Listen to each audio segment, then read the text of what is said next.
François Bon, 1925-2025, une année avec Howard Phillips Lovecraft. On est toujours dans ces petits agendas dont tous les Américains se servent à l'époque. C'est immensément populaire. C'est des publicités, c'est des renseignements. C'est un peu comme nous.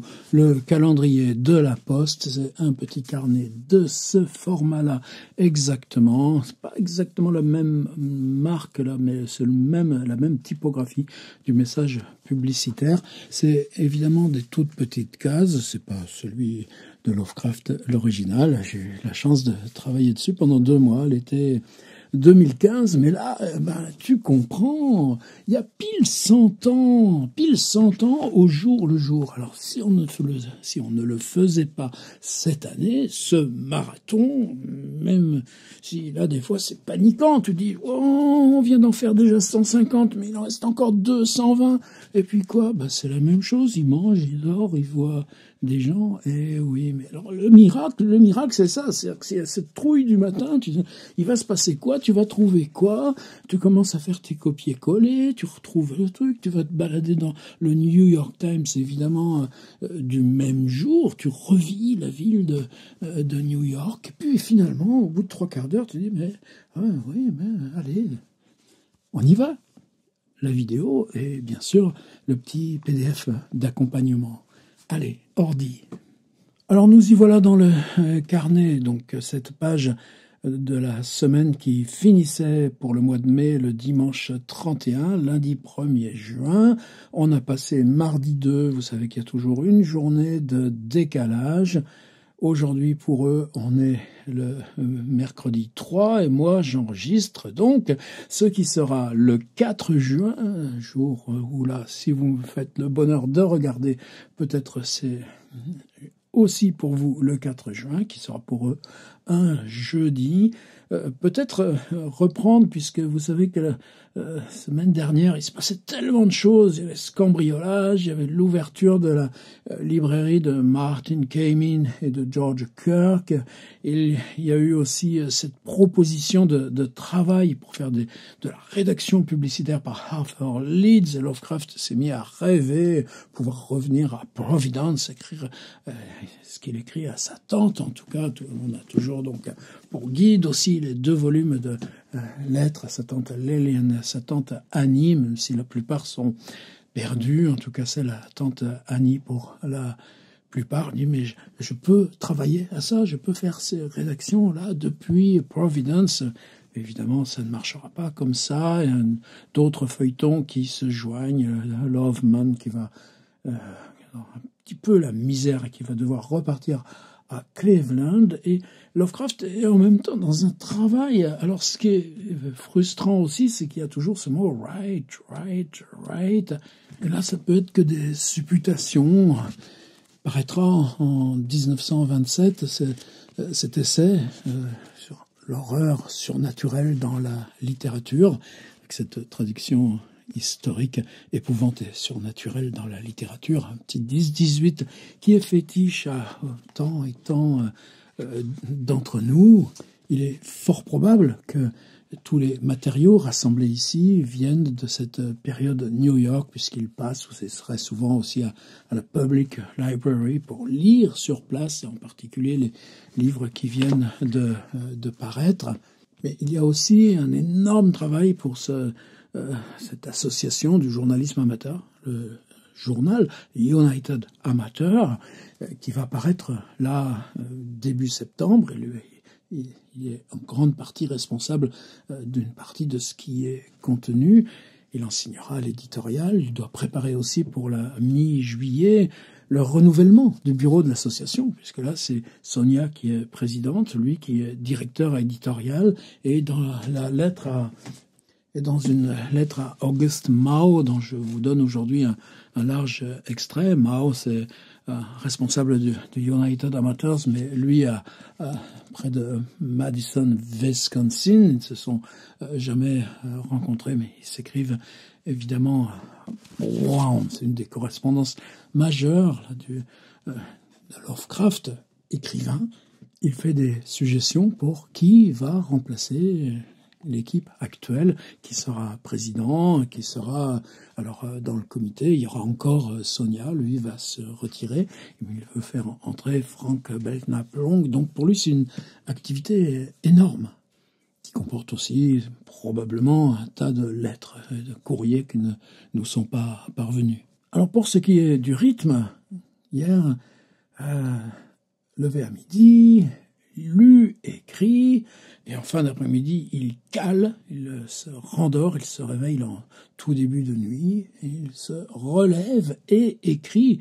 Et là encore, stay up, et quand il se lève donc ce mercredi 3, c'est encore pour lire, avoir écrit, là c'est pas write, c'est wrote tout d'un coup, et on a une réunion du Kalem Club. Il la raconte cette fois, on a le détail de la réunion qu'il raconte à sa tante Liliane, c'est chez Belknap à Manhattan, et une réunion pour lui très tonique, tous présents et excellent meeting, à preuve qu'ensuite, quand un tel s'en va, mais on se retrouve à l'automate, là, peut-être vers 11h du soir, jusqu'à 2h, 3h du matin, on va rester à l'automate, quoi faire? Discuter de philosophie. Et le soir, donc, du mercredi 3 juin, quand ça se disband, il revient, Clinton Street, et cette fois va dormir. Alors aujourd'hui, jeudi 4, on se lève de bonne heure. On se lève de bonne heure parce que, il a une commande qui sera justement pour le United Amateur. Il est temps. Et le United Amateur qui sortira là, donc en septembre, lui va faire un article sur un gars qui s'appelle John Rayner Ballen. Alors, c'est ça aussi, moi, qui me relie. C'est pas une question, là, d'archéologie, mettre des gens ou des noms sur des étagères. C'est que tout ça devient vivant. Par exemple, John Rayner Ballen. Il a plus âgé que Lovecraft. Il va mourir en 1927.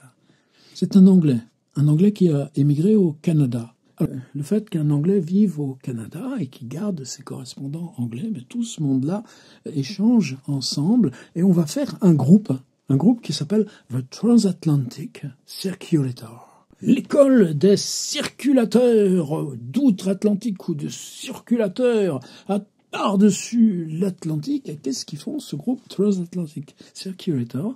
On est en 1921, c'est un petit groupe d'auteurs. On n'a pas là vraiment d'archives, en tout cas moi je ne l'ai pas trouvé là, mais évidemment vous savez que moi là, je déchiffre, je fais tomber jusqu'au le prunier, tombe tout ça, puis après il y a toute l'équipe, là on est 125 là, à lire les PDF. Je renouvelle toujours les merci. C'est justement un petit truc après l'autre. C'est tout ça là qu'on est en train de déchiffrer, défricher. Ce groupe Transatlantic Circulator, en 1921, on s'échange les manuscrits. On travaille à la Remington, en tout cas Lovecraft, il a cette grosse machine à écrire pesante qu'il s'est achetée en 1906.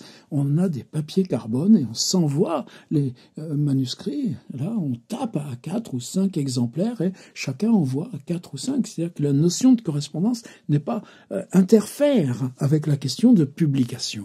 Et ça aussi, pour nous, sur toutes ces questions de blog. Alors, c'est des vieilles questions. Quand Madame de Sévigné écrit à sa fille, là, en Provence, son cousin Bussy-Rabutin fait recopier la lettre. Les gens qui reçoivent les lettres recopiées s'engagent à la recopier 4 fois. Et quand la lettre, 9 jours plus tard, arrive à sa fille, là, à Madame de Grignan, elle a été lue déjà par 400 personnes. C'est des questions qui nous sont essentielles sur ces questions-là de publication, d'écrits privés, en tout cas même du point de vue juridique, mais du point de vue de la création. Alors, Transatlantic Circulator, c'est peut-être pas à ce niveau-là, mais 1921, c'est le moment où Lovecraft commence, lui, à rédiger ces textes essentiels, comme Dagon.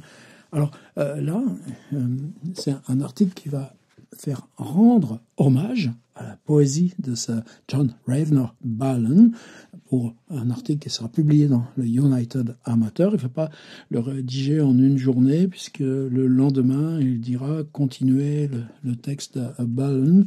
Évidemment, Merci, Esti Yoshi, toujours ultra présent. Vous savez ce matin, dans un groupe américain qui s'appelle The Eternal Lovecraft, on parlait de la dette qu'on est beaucoup à avoir avec ce livre-là, qui était chez Arkham Editions. Et Arkham avait fait, avec des beaux rabats transparents, en 1995, ce livre très épais qui s'appelle Miscellaneous Writings. Rien que pour le titre, donc, c'est les écrits divers de Howard Phillips Lovecraft. C'est déjà Esti Yoshi en 1995, mais ensuite, donc, c'est la collection là, chez Hippocampus Press de Derek Hussey, qui rassemble là Literary Criticism, Autobiography, Miscellany. Mais là, on a 5 tomes, donc c'est le développement, toujours par Esti Yoshi, de ce qu'il y avait dans le Miscellaneous Writing. Excusez, les prononciations, on ne peut pas se concentrer sur tout à la fois, mais donc, grâce au travail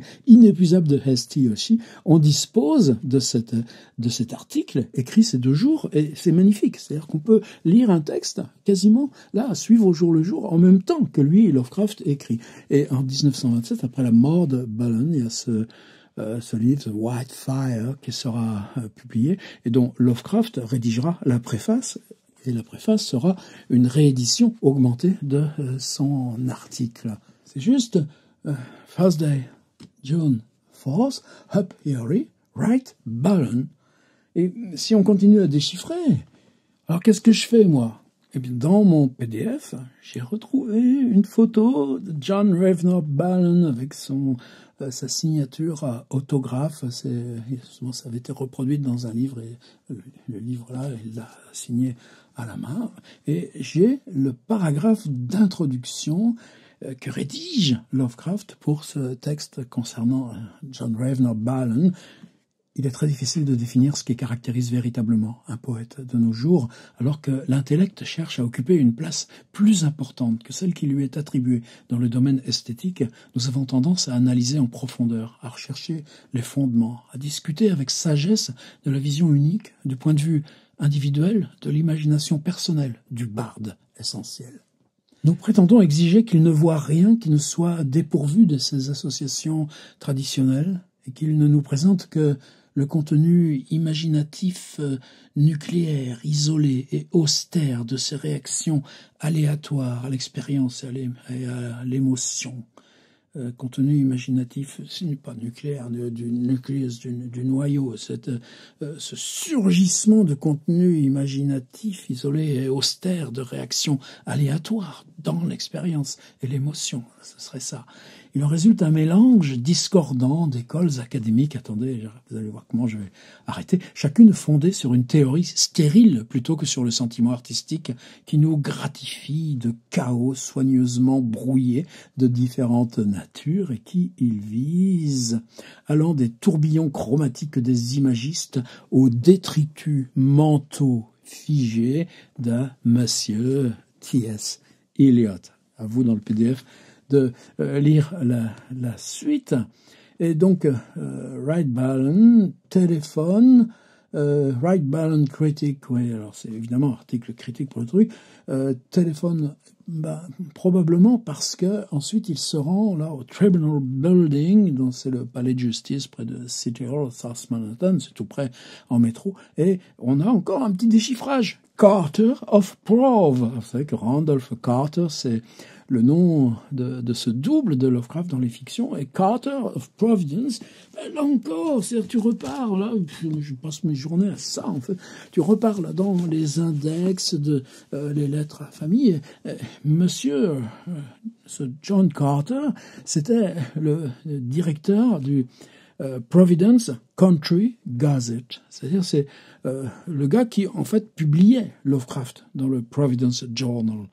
Il vient à New York, ils se rencontrent. Alors, est-ce qu'ils se rencontrent longtemps? Probablement pas, mais Carter tient à voir. Et Carter revient, il y a au moins 5-6 occurrences, c'est pas fréquent, mais c'est une présence discrète, donc souvent Lovecraft fait mention, vous savez, comme le disait notre ami John Carter. Donc voici là un rendez-vous. Alors, c'est pas grand-chose, mais tout d'un coup, ça devient vivant. Et puis, Prospect Park. Alors, évidemment, Prospect Park, on sait ce que c'est sur les hauteurs de Brooklyn, sur les hauteurs, justement. Et puis, il y a des forêts, puis il y a un étang, donc il fait plus frais. Tiens donc, et il a que ça à faire, Lovecraft, que d'aller à Prospect Park? Ben oui, mais si vous lisez la météo du jour, vous allez découvrir que depuis 34 ans, il n'a pas fait aussi chaud que ça à New York. It near record. Et qu'on a eu 2 morts et 12 personnes transportées, évanouies à l'hôpital, et que ça n'a pas l'air de s'améliorer. Il y a même eu un déraillement de train. Et par contre, c'est là, moi, où je me sens bien dans ce boulot. Même si on n'est pas avec Lovecraft, hein. Mais c'est ça qu'il faut comprendre pour la littérature. Le New York Times, il y a 2 morts. Les 2 morts, c'est M. Jack Leisman, 24 ans. On a son adresse et il est mort juste avant l'arrivée de l'ambulance à l'hôpital Bellevue, qu'on a vu si souvent. L'autre, c'est John Pagery. Lui, il a 40 ans, il habite à Shandon Avenue et lui aussi est mort. Par contre, il était déjà à l'hôpital, il est mort à l'hôpital, mais pour déshydratation. Et puis, les évanouissements, Leonie Bertlow, address unknown, il est mort alors qu'il était sur le chantier, sur l'échafaudage de son chantier. Ouais, insolation. Carrie Boyer, 42 ans, a négresse. Ah oui, ça compte quand t'es évanoui, quand t'emmènes à l'hôpital. C'était une négresse. Une négresse qui a quel âge? 42 ans. Et tout d'un coup, là, monsieur Louis Dabla, 33 ans, lui, il était, il travaillait dans le fond des cuisines d'un restaurant en sous-sol. Et tout d'un coup, là, avec ces 19 incidents, parce que, heureusement, ils ont survécu, c'est juste évanoui, c'est pas, il n'y a que les 2 morts avant. Tout d'un coup, c'est cette ville de New York qui devient tellement infiniment concrète. Et ces personnages, les personnages des fictions de Lovecraft, ils ont quelque chose d'abstrait, c'est des silhouettes, c'est des noms et des actions. Ouais, mais là, tout d'un coup, c'est tout ça qui remonte.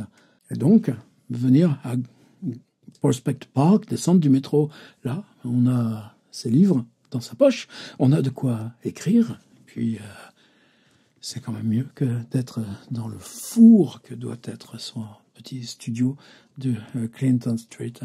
Alors, dans le journal aussi, toujours cette affaire, moi, toujours j'appelle ça des marqueurs.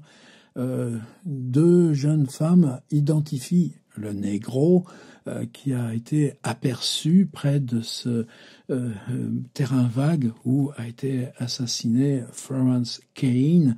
Là, il faut reprendre ce qui se passait la veille et l'avant-veille. Alors là, avant-hier, 2 juin, voici la photographie de cette jeune femme qui rentrait du théâtre. Elle était allée au théâtre Manhattan.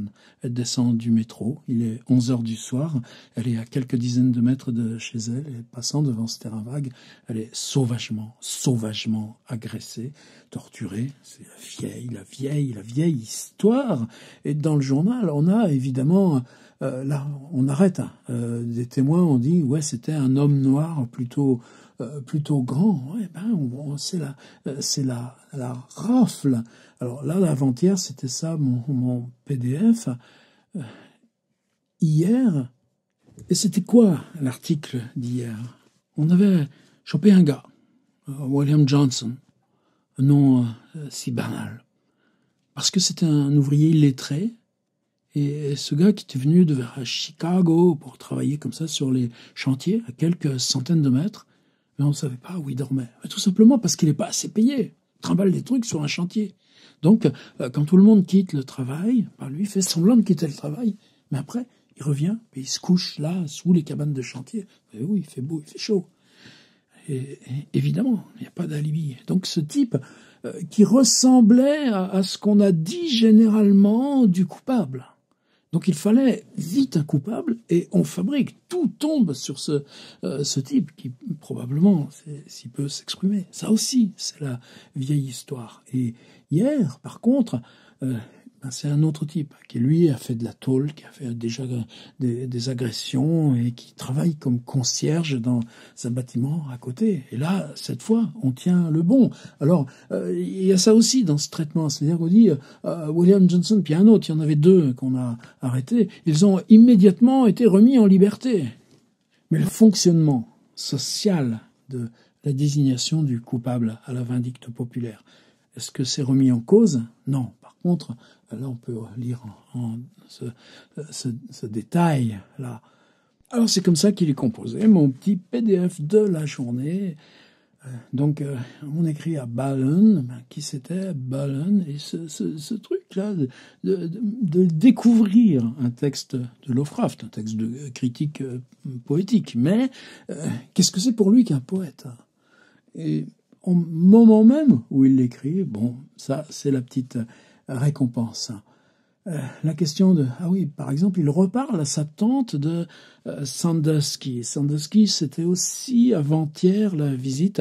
Lui dit simplement à sa tante Sandy. Et dans le petit calepin, tout ce qu'il dit, c'est Sandy. Sandy, ben, c'est un gars qui s'appelle Robert Sandusky. Et Robert Sandusky, c'est un typographe, un imprimeur typographe à Boston. Et quand Lovecraft a 25 ans, il y a 10 ans de ça, a pris la responsabilité de United Amateur à Boston, que de Providence, il faisait une fois la semaine le trajet pour Boston, revenant en pleine nuit. C'est lui qui a renvoyé l'ancien imprimeur, qui leur prenait trop cher, et qui s'est mis à travailler avec ce Sandusky de sa génération. Alors ils ont changé la mise en page, un truc beaucoup plus moderne, avec 2 colonnes, et il a aussi donné à Sandusky la réalisation là du Providence Amateur, un truc beaucoup plus petit que celui de Boston, mais dont Lovecraft s'occupe aussi. Et donc ce lien-là, qu'est-ce que ça veut dire, éditer le United Amateur? Ça veut dire solliciter les articles, ça veut dire les recevoir, ça veut dire faire retravailler l'auteur éventuellement, ça veut dire corriger, ça veut dire ensuite quand c'est composé, ben c'est des épreuves, donc il faut montrer à l'auteur, il faut corriger soi-même pour reprendre les coquilles, et puis ensuite quand ça part à la fabrication, eh ben tu vas à l'imprimerie Lovecraft chez Sandusky, et une fois que ça c'est fait, et encore, tu reçois tout ça dans des trucs ficelés, des colis avec du papier craft emballé ou du papier d'épreuve de l'imprimerie. Vous savez, ça c'est, on trouve ça souvent dans les fictions aussi. C'est à Lovecraft encore de faire les envois pour les abonnés. Et c'est seulement là, dans cette lettre, que là le Sandusky, tout ça, j'avais remonté. Et il y a toujours cette tentation aussi d'extrapoler. Extrapoler, c'est dire, bah, s'il voit Sandusky, est-ce que c'est par exemple parce que, comme il travaille sur le United Amateur là, de l'édition annuelle là, de septembre, est-ce que avec Sandusky, ils doivent déjà travailler sur la mise en page, les contenus, le nombre de pages? Oui, en fait, non. Sandusky, alors on apprend, il l'appelle Sandy the Slanger. On apprend qu'il est venu, alors on est en 1925, mon grand-père aussi, mon grand-père Eugène, qui est né en 1899, après, et qui avait travaillé en tant qu'apprenti menuisier, on l'a pris comme apprenti mécano là, dans les usines d'aviation, là, tout le temps de 14-18. En 1920, il est pris à la TCRP, l'ancêtre des métros parisiens. Tout ça, pourquoi? Pour reconvertir les vieux taxis de la Marne en matériel civil. Et mon grand-père, il a récupéré de l'armée américaine une Harley Davidson. J'ai des photos de mon grand-père sur sa Harley Davidson, là, en 1924-1925. Parce qu'il y a un sidecar, et dans le sidecar, il y a la grand-mère et un petit bébé de 1 an, qui est mon père. Pas d'importance, ouais, mais Sandusky, il est venu de Providence, de Boston, encore plus loin, de Boston à New York, sur sa moto. Et Lovecraft, ça l'impressionne beaucoup, et disent, en fait, ils se sont pas vus longtemps, parce que Sandusky avait plein de rendez-vous d'affaires, là, pour son imprimerie. Donc, en fait, non, ils n'ont pas discuté d'affaires ensemble. Vous voyez, c'est ça. Alors, si on ouvre le New York Times, 4 juin 1925, on a The Weather, et en fait, la petite case... On parle de la pluie et du beau temps ici. Bah, des fois, tu es bien forcé de parler de la pluie et du beau temps, surtout quand il n'y a pas la pluie et qu'il n'y a plus que du beau temps. Et voilà cet article sur la chaleur en une du New York Times. Et voici en une aussi. Imaginez qu'on fasse ça, nous, aujourd'hui. C'est anonyme. An unidentified man, John Doe, un homme dont on n'a pas retrouvé l'identité, a été trouvé évanoui, donc un clochard en gros. Mais... ça, on a comme ça cette ville qui réémerge, Et un autre petit entrefilet ici, c'est depuis qu'on a commencé, nous on voit tout le temps ces articles de gens qui croient qu'ils sont pris pour un taxi, des agressions dans les taxis. Comment faire? Tout simplement en légiférant sur le fait que les taxis, maintenant on doit avoir le meilleur moyen. Ils sont obligés de porter une casquette réglementaire et un col blanc, un faux col blanc réglementaire. Et c'est ainsi qu'on espère, par cette contrainte, diminuer les agressions dans les taxis. Mais, ça gagne cher un taxi? Non, ça gagne pas cher.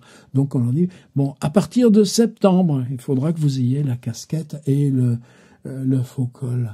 Alors, toujours les faits divers, par exemple là c'est un incendie, et un type paniqué qui saute je sais pas combien d'étages, on a tous le World Trade Center en mémoire, il meurt, évidemment. Il aurait été sauvé s'il avait su attendre. Qu'est-ce qu'on a d'autre dans le journal? On a William Beebe. Vous savez que Beebe, il est toujours aux Galapagos avec son grand bateau, l'Arcturus. Il a emmené un cinéaste avec lui, qui sera celui aussi qui réalisera bientôt King Kong. Et là, ils sont en train d'explorer la faune et des profondeurs marines. Ils ont extrait des requins aux yeux verts.